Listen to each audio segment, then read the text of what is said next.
Hey everybody, welcome to Jimmy Rant's Back Porch. I'm glad y'all could stop by and spend a little time with me today.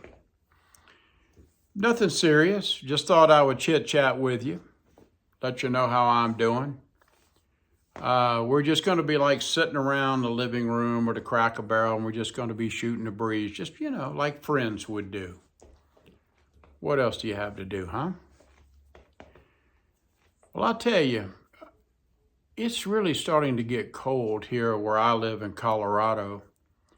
And out of all things, my central heating unit starts going out on me. I'm like, oh great, tomorrow we're supposed to have the coldest weather yet so far this year. And it's supposed to snow anywhere from 1 inch to 6 inches, or who knows around here. You never know, it depends where you live in the city. I live in one of the highest parts of the city, so we usually catch a little more snow than, say, if you're like in downtown Colorado Springs. Well, anyway, my heater, this thing, when it would kick on, it was so loud that it was deafening. It just rumbles for like about 4 or 5 minutes. Just wobbles just violently, and it's like, oh my God, what is going on here? The heat worked fine, but the noise was just incredible. And so I had to call the people that take care of my central heat and central air. They've dealt with me for about 18 years. And they said, it sounds like you have an inducer motor going out. I went, oh, beautiful. So yeah, that's about $800 and something for one of those. And then we have to charge you another $100 and something to come out. We need to do a diagnostic test and all of that. And if we have to go to this special warehouse to get this part, it's another $200.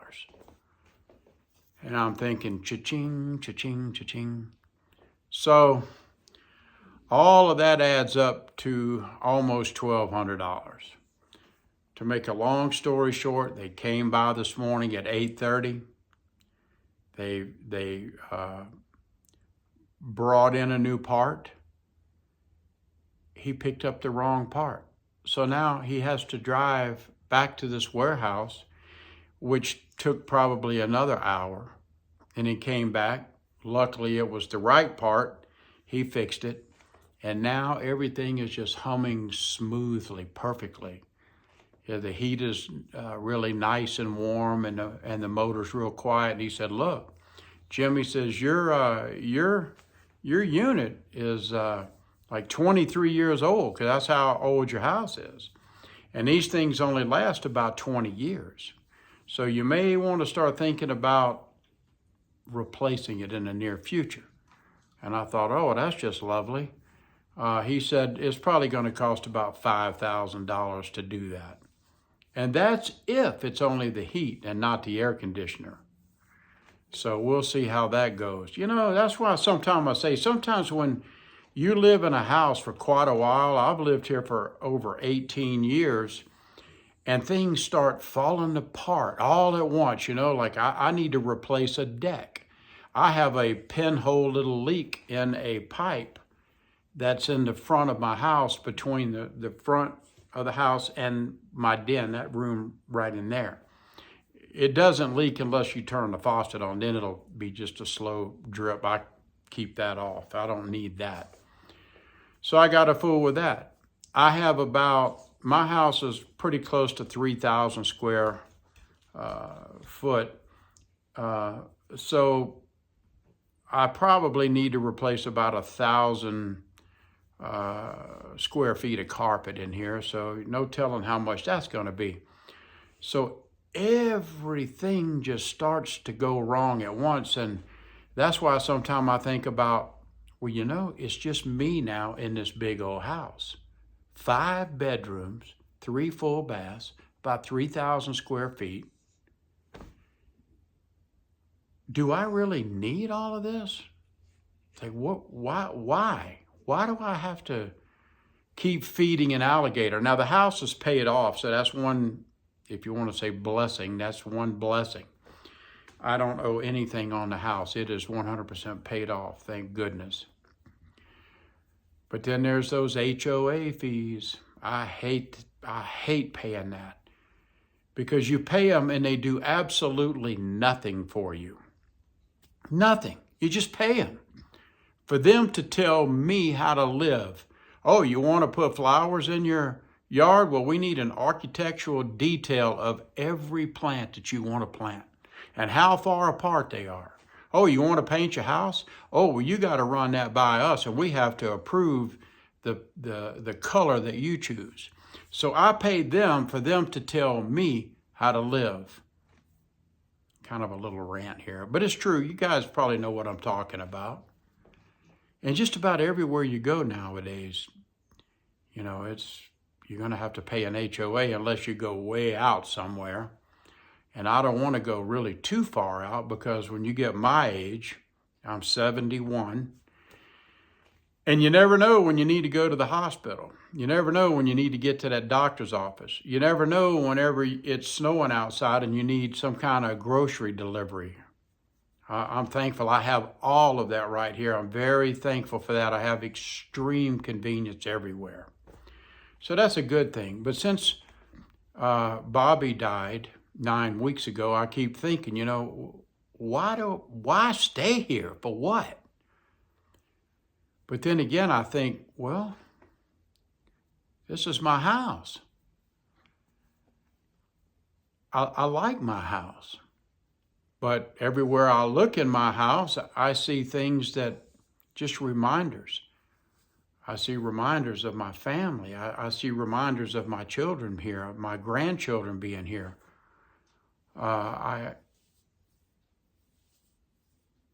Sometimes it makes me sad. Sometimes it makes me happy too. But man, it's like, and I don't mean this in the way you're going to take it, but it's like there's ghosts. Not spooky ghosts, but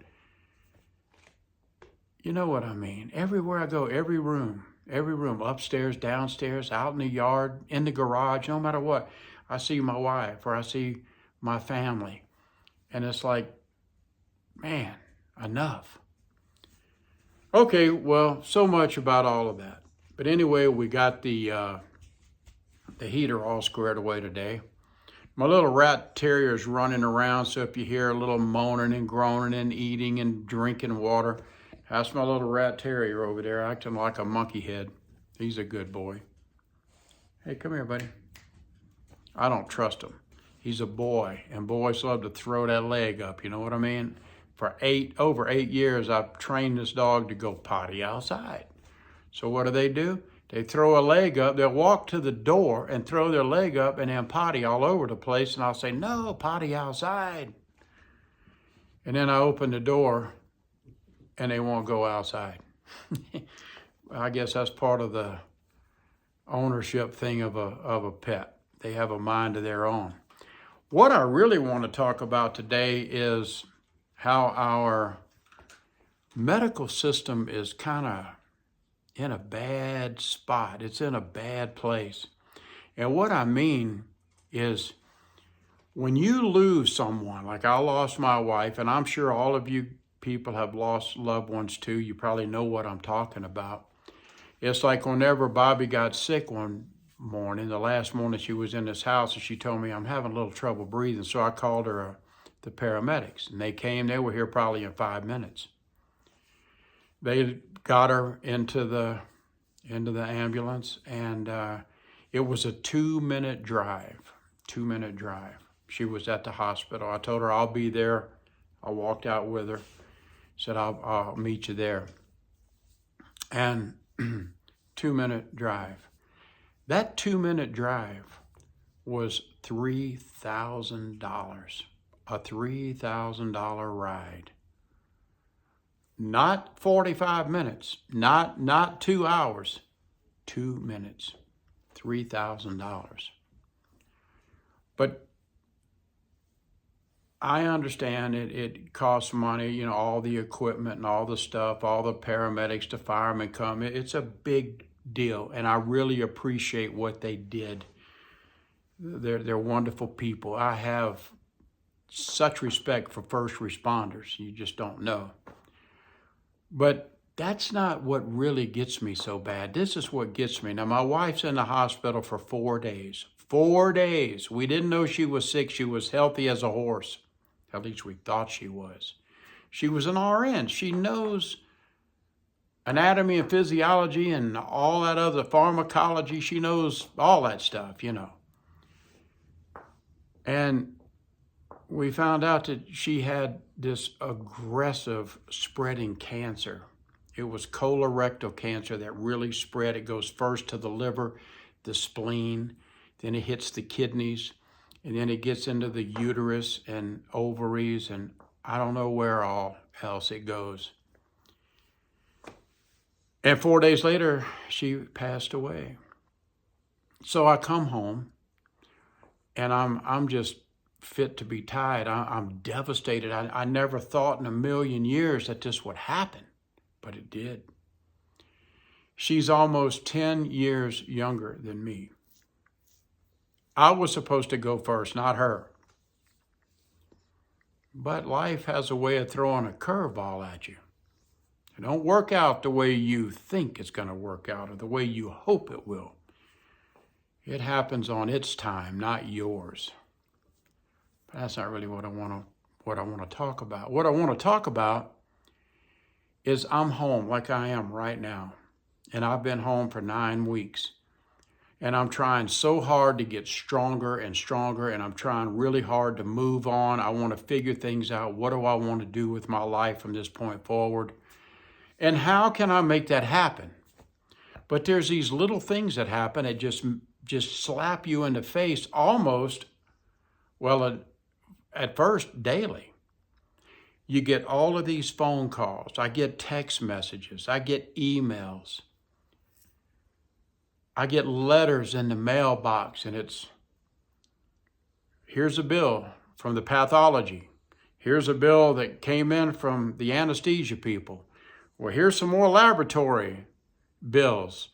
We've got MRI bills. We've got ER bills. We've got doctor bills. We've got all these bills from all of these different places in one hospital. It's not like the hospital will just make up one bill and they send a bill and that's it. No, each individual department, it seems like, has to get a hold of me. And they want their money. Thank goodness that we had the means to take care of it. We're talking $750,000 for 4 days in a hospital.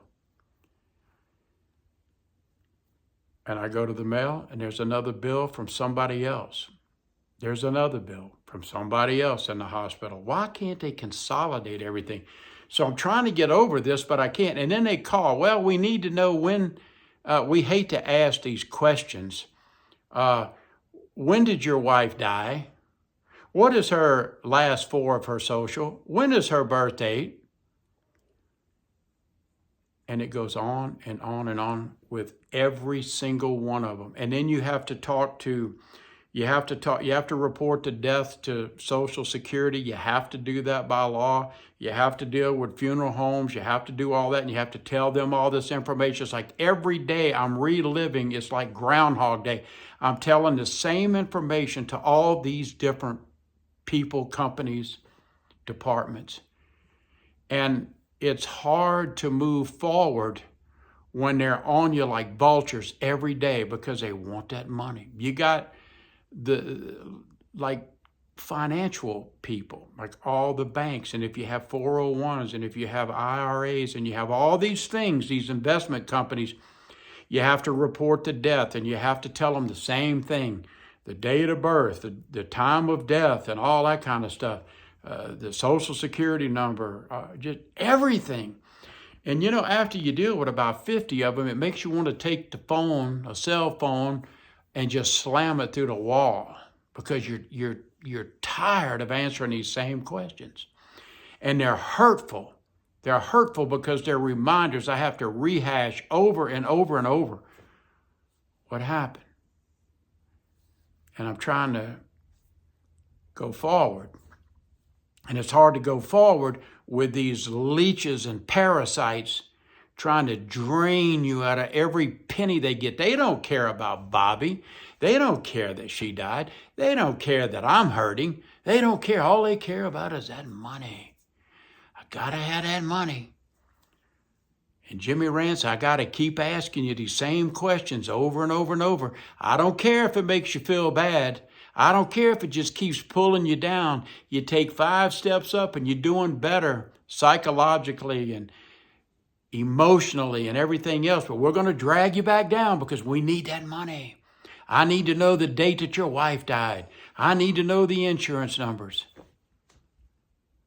And that's what I wanted to rant about today. Folks, the system is broken and they need to do something. This is like an emotional hardship that these medical people and the government, the Social Security and funeral homes, and you got to go get all these death certificates. And I had to go talk to tax assessor's office because, you know, when you're married, you have a lot of joint things and you have to undo everything. And I have to get my wife off of this and get it off of that and then put it all in my name. And you got to have death certificates and you got to have this and proof of this and that and on, and it never ends. And I'll go to the mailbox today and I guarantee you there'll be some other company wanting their money. I understand they want their money, but there has to be a better way to do it. They literally are just devastate you emotionally with this crap, and it needs to stop. I think it's going to finally slow down. I hope so. But that's kind of what I wanted to talk about today. Maybe you've had experiences like that too. And you just have to bite the bullet. You know, you have to do it. It hurts to do it. But I'm just hoping that one of these days it'll all end. I just want to try to get some semblance of a normal life back. You know what I mean? I've suffered dearly, dearly from this loss. And now I want to go forward. And I need a clear mind where I can make rational decisions about what I want to do with the rest of my life. I'm at the end of my life too. I only have so many years of active years left myself, and I'm trying to figure out what I want to do. Do I really want to stay in this big old house? Do I want to go somewhere else? Do I want to get an RV and just go travel wherever I want to go? And if I get tired of traveling, and I'm not talking about burning the roads down, I realize that an RV is a recreational vehicle. They're not made to live in. However, there are residential quality RVs. Yeah, they are. So I don't see any difference if I did have, say, like a beautiful fifth wheel and I put it in some place that I've always wanted to live and I go stay there for a while. If I don't like it, I'll leave and I go somewhere else and I'll stay there for a year or 2 or 3. Or if I don't like it, I'll leave. Or I'll just stay in my house and fix the deck and fix the pipe and fix the carpet that needs replacing, whatever. I'll keep feeding the alligator, paying the property taxes, paying the HOA, paying the big house insurance money. Do I want to do that? You know, it's not like I'm out there working like I used to, making really decent money. Now I'm on something called Social Security and a pension. And it only pays so much, and you don't get that many raises. And if you do get a raise, it ain't much. Well, look, guys, I'm going to stop. I didn't mean for this video to be this long, but I just thought I would chew the fat with you, shoot the breeze with you. I enjoy that. I'm glad you stopped by today. Feel free to say whatever you want down on the bottom. I'm a new channel, basically, trying to build this thing. I would appreciate it if you would subscribe. It's really nice having people to talk to. Now, you may not agree with me, and that's okay. I'm open-minded enough that I realize that you have different opinions than me, and that's fine. But just keep in mind, I may not agree with you either. So anyway, guys, thanks for dropping by, and I'll talk to you on the next one. Take care here. Bye-bye. I'm Jimmy Rants.